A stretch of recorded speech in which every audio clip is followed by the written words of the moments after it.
नारी शक्ति वंदन अधिनियम में संशोधन नहीं हो पाया और मैं इसके लिए सभी माताओं, बहनों, उनसे मैं क्षमा प्रार्थी हूं।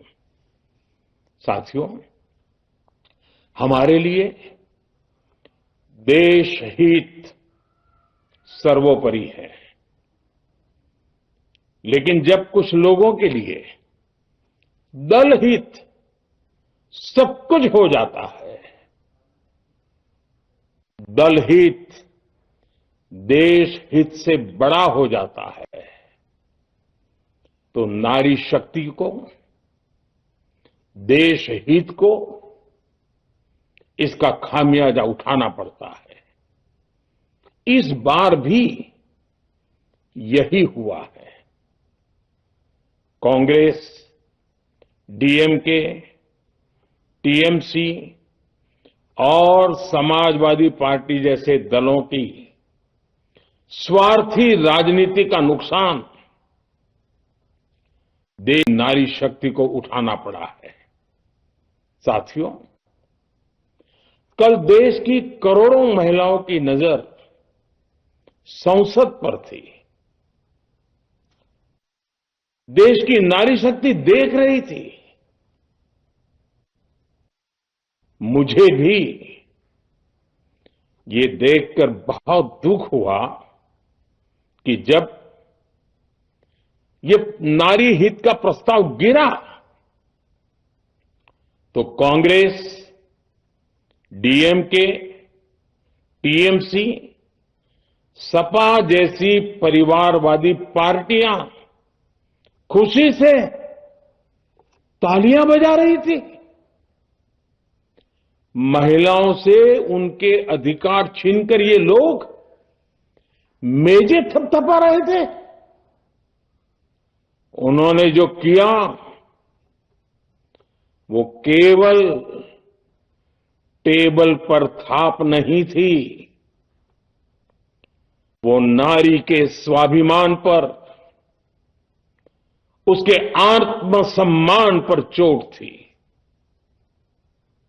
और नारी सब भूल जाती है, अपना अपमान कभी नहीं भूलती। इसलिए संसद में कांग्रेस और उसके सहयोग के उन सबके व्यवहार की कसक हर नारी के मन में हमेशा रहेगी। देश की नारी जब भी अपने क्षेत्र में इन नेताओं को देखेगी तो वो याद करेगी कि इन्हीं लोगों ने संसद में महिला आरक्षण को रोकने का जश्न मनाया था, खुशियां मनाई थी। कल संसद में नारी शक्ति वंदन संशोधन का जिन भी दलों ने विरोध किया है, उनसे मैं दो टूक कहूंगा। ये लोग नारी शक्ति को फॉर ग्रांटेड ले रहे हैं। वो ये भूल रहे हैं कि 21वीं सदी की नारी देश की हर घटना पर नजर रख रही है। वो उनकी मंशा भांप रही है और सच्चाई भी भली भांति जान चुकी है। इसलिए महिला आरक्षण विरोध करके जो पाप विपक्ष ने किया है, इसकी उन्हें सजा जरूर मिलेगी। इन दलों ने संविधान निर्माताओं की भावनाओं का भी अपमान किया है और जनता द्वारा इसकी सजा से भी वो बच नहीं पाएंगे। साथियों, सदन में नारी शक्ति वंदन संशोधन किसी से भी कुछ छीनने का नहीं था। नारी शक्ति वंदन संशोधन हर किसी को कुछ न कुछ देने का था, देने के लिए संशोधन का था। ये 40 साल से लटके हुए नारी के हक को 2029 के अगले लोकसभा चुनाव से उसका हक देने का संशोधन था। नारी शक्ति वंदन संशोधन 21वीं सदी के भारत की नारी को नए अवसर देने, नई उड़ान देने, उसके सामने से बाधाएं हटाने का महायज्ञ था। देश की 50% यानी आधी आबादी को उसका अधिकार देने का साफ नीयत के साथ, ईमानदारी के साथ किया गया एक पवित्र प्रयास था। नारी को भारत की विकास यात्रा में सहयात्री बनाने और सबको जोड़ने का प्रयास था। नारी शक्ति वंदन संशोधन समय की मांग है। नारी शक्ति वंदन संशोधन उत्तर, दक्षिण, पूरब, पश्चिम सभी राज्यों की, हर राज्य की शक्ति में समान वृद्धि का प्रयास था। ये संसद में सभी राज्यों की आवाज को अधिक शक्ति देने का प्रयास था। राज्य छोटा हो, राज्य बड़ा हो, राज्य की आबादी कम हो या राज्य की आबादी ज्यादा हो, सबकी समान अनुपात में शक्ति बढ़ाने की कोशिश थी। लेकिन इस ईमानदार प्रयास की कांग्रेस और उसके सहयोगियों ने सदन में पूरे देश के सामने भ्रूण हत्या कर दी है, भ्रूण हत्या कर दी है। ये Congress, TMC, Samajwadi party, DMK जैसे दल इस भ्रूण हत्या के गुनहगार हैं। ये देश के संविधान के अपराधी हैं। ये देश की नारी शक्ति के अपराधी हैं। साथियों, कांग्रेस महिला आरक्षण के विषय से ही नफरत करती है। उसने हमेशा से ही महिला आरक्षण को रोकने के लिए षड्यंत्र किए हैं। इस दिशा में पहले जितनी बार भी प्रयास हुए, हर बार कांग्रेस ने इसमें रोड़े अटकाए हैं। इस बार भी कांग्रेस और उसके साथियों ने महिला आरक्षण को रोकने के लिए एक के बाद एक नए झूठ का सहारा लिया। कभी संख्या को लेकर, कभी किसी और तरीके से कांग्रेस और उसके साथियों ने देश को गुमराह करने की कोशिश की। ऐसा करके इन दलों ने भारत की नारी शक्ति के सामने अपना असली चेहरा सामने ला दिया है, अपना मुखौटा उतार दिया है। साथियों, मुझे व्यक्तिगत तौर पर आशा थी कि कांग्रेस अपनी दशकों पुरानी गलती सुधारेगी, कांग्रेस अपने पापों का प्रायश्चित करेगी। लेकिन कांग्रेस ने इतिहास रचने का, महिलाओं के पक्ष में खड़े होने का अवसर खो दिया। कांग्रेस खुद देश के अधिकांश हिस्सों में अपना वजूद खो चुकी है। कांग्रेस परजीवी की तरह क्षेत्रीय दलों की पीठ पर सवार होकर खुद को जिंदा रखे हुए है। लेकिन कांग्रेस ये भी नहीं चाहती कि क्षेत्रीय दलों की ताकत बढ़े। इसलिए कांग्रेस ने इस संशोधन का विरोध करवाकर अनेक क्षेत्रीय दलों के भविष्य को अंधकार में धकेलने का राजनीतिक षड्यंत्र किया है। साथियों, Congress, Samajwadi party, DMK, TMC और दूसरी पार्टियां इतने वर्षों से हर बार वही बहाने, वही कुतर्क गढ़ते आए हैं, बनाते आए हैं। कोई न कोई टेक्निकल पेंच फंसाकर ये महिलाओं के अधिकारों पर डाका डालते रहे हैं। देश राजनीति का ये बद्दा पैटर्न बराबर समझ चुका है और उसके पीछे की वजह भी जान चुका है।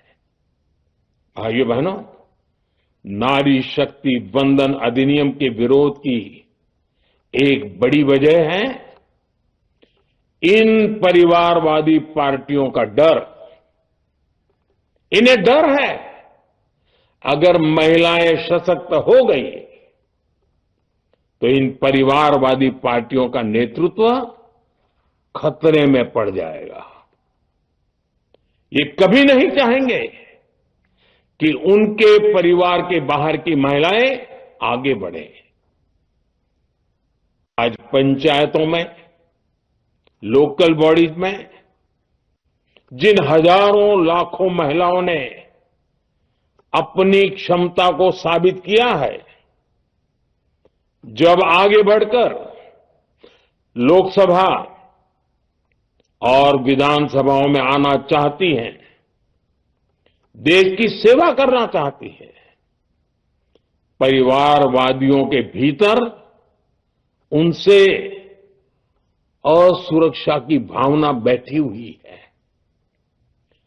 परिसीमन के बाद महिलाओं के लिए कहीं ज्यादा सीटें होगी, महिलाओं का कद बढ़ेगा।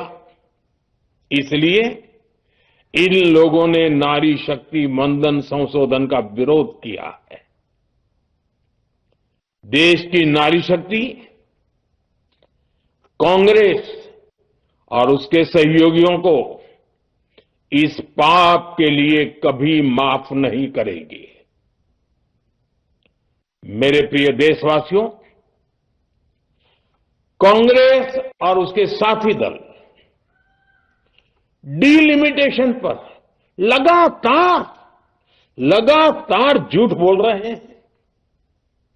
ये इस बहाने विभाजन की आग को सुलगाना चाहते हैं, क्योंकि बांटो और राज करो, कांग्रेस ये पॉलिटिक्स अंग्रेजों से विरासत में सीख कर आई है और कांग्रेस आज भी उसी के सहारे चल रही है। कांग्रेस ने हमेशा देश में दरार पैदा करने वाली भावनाओं को हवा दी है।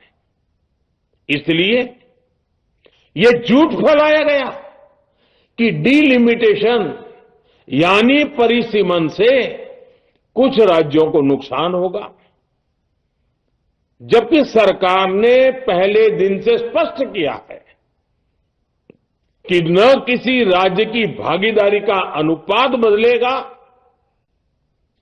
न किसी का रिप्रेजेंटेशन कम होगा, बल्कि सभी राज्यों की सीटें समान अनुपात में ही बढ़ेगी। फिर भी कांग्रेस, डीएमके, टीएमसी और समाजवादी पार्टी जैसे दल इसे मानने को तैयार नहीं हुए। साथियों, ये संशोधन बिल सभी दलों और सभी राज्यों के लिए एक मौका था, एक अवसर था। ये बिल पास होता तो तमिलनाडु, बंगाल, यूपी, केरला, हर राज्य की सीटें बढ़ती। लेकिन अपनी स्वार्थी राजनीति की वजह से इन दलों ने अपने राज्यों के लोगों को भी धोखा दे दिया। जैसे कि डीएमके के पास मौका था कि वो और ज्यादा तमिल लोगों को सांसद, विधायक बना सकती थी, तमिलनाडु की आवाज और मजबूत कर सकती थी, लेकिन उसने वो मौका खो दिया। टीएमसी के पास भी बंगाल के लोगों को आगे बढ़ाने का मौका था, लेकिन टीएमसी ने भी ये मौका गंवा दिया। समाजवादी पार्टी के पास भी मौका था कि वो महिला विरोधी छवि होने के दाग को कुछ कम कर सके, लेकिन सपा भी इसमें चूक गई। समाजवादी पार्टी लोहिया जी को तो पहले ही भूल चुकी है। सपा ने नारी शक्ति वंदन संशोधन का विरोध करके लोहिया जी के सारे सपनों को पैरों तले रौंद दिया है। सपा महिला आरक्षण विरोधी है। ये यूपी की और देश की महिलाएं कभी नहीं भूलेगी। साथियों, महिलाओं के आरक्षण का विरोध करके कांग्रेस ने फिर एक बात सिद्ध कर दी है। कांग्रेस एक एंटी रिफॉर्म पार्टी है। 21वीं सदी के विकसित भारत के लिए जो भी निर्णय, जो भी रिफॉर्म जरूरी है, जो भी निर्णय देश ले रहा है, कांग्रेस उन सबका विरोध करती है, उसे खारिज कर देती है, उस काम के अंदर खलल डालती है। यही कांग्रेस का इतिहास है और यही कांग्रेस की नेगेटिव पॉलिटिक्स है। साथियों, ये वही कांग्रेस है जिसने जनधन, आधार, मोबाइल, स्त्री शक्ति का विरोध किया। कांग्रेस ने डिजिटल पेमेंट्स का विरोध किया। कांग्रेस ने जीएसटी का विरोध किया। कांग्रेस ने सामान्य वर्ग के गरीबों को आरक्षण का विरोध किया। कांग्रेस ने ट्रिपल तलाक के विरुद्ध कानून का विरोध किया। कांग्रेस ने आर्टिकल 370 हटाने का विरोध किया। हमारा संविधान, हमारे कोर्ट जिस यूनिफॉर्म सिविल कोड, समान नागरिक आचार संहिता को, यूसीसी को जरूरी बताते हैं, कांग्रेस उसका भी विरोध करती है। रिफॉर्म का नाम सुनते ही कांग्रेस विरोध की तख्ती लेकर दौड़ पड़ती है। ऐसा कोई भी काम जिससे देश मजबूत होता है, कांग्रेस उसमें बाधाएं खड़ी करने के लिए पूरी शक्ति लगा देती है। Congress one nation one election का विरोध करती है। कांग्रेस देश में घुसपैठियों को भगाने का विरोध करती है। कांग्रेस मतदाता सूची के शुद्धिकरण एसआईआर का विरोध करती है। कांग्रेस वक्फ बोर्ड में रिफॉर्म का विरोध करती है। साथियों, कांग्रेस ने शरणार्थियों को सुरक्षा देने वाले सीएए कानून तक का विरोध किया। इस पर झूठ बोलकर, अफवाहें फैलाकर देश में बवंडर खड़ा कर दिया। कांग्रेस माओवादी नक्सली हिंसा को समाप्त करने के देश के प्रयासों में भी रुकावटें डालती है। कांग्रेस का एक ही पैटर्न रहा है, कोई भी रिफॉर्म आए तो झूठ बोलो, भ्रम फैलाओ। इतिहास साक्षी है, कांग्रेस ने हमेशा यही